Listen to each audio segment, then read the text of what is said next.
یو څو داسې معلومات چې تاسو په دې ویډیو کې وګورئ چې دغه معلوماتو په باره کې ویل کېږي چې ښځې او سړي کوم فرق لري د هغوی په جسم کې یا د هغوی په شهوت کې یا په نورو کارونو کې کوم منفردوالی وي یا د یو بل نه جدا وي.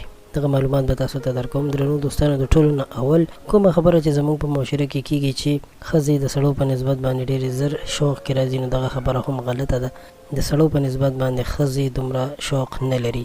دویم دا چې د ښځو کوم سرمن چې د هغه د سړو په نسبت باندې ډېره زیاته نازکه وي، تر دې حده چې دا لس ګونه نازکه یاده شوې ده، او د سړو سرمن چې د هغه کلکه وي.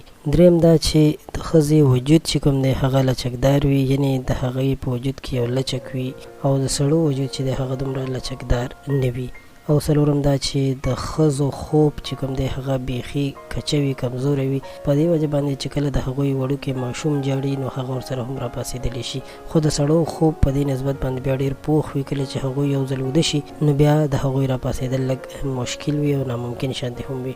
او ښځې په قدرتي طور باندې هغوی کې یو احساس وي، هغوی کې د خپلو بچو احساس وي، هغوی کې د خپلې کورنۍ احساس وي. خو په زیاتو سړو کې بیا دا ځکه نه وي چې که یو اړخ ته وکتل شي نو تقریبا ویل کېږي چې تر 80 پورې ښځه ژاړي، یعنې 80 تعداد یاد شوی دی چې دغه پورې په یو کال کې ښځه ژاړي. خو سړی چې دی دا بیا تقریبا 12 یا 18 ځله په کال کې ژاړي. دا چې څه مشکل یا څه پرابلم راپېښ شي نو دا بیا ژاړي. نو ورسره آخري خبره دا ده چې د ښځو کوم قوت مدافعت چې دی هغه د سړو په نسبت باندې مضبوط وي، او د سړو قوت مدافعت دا کمزوری وي.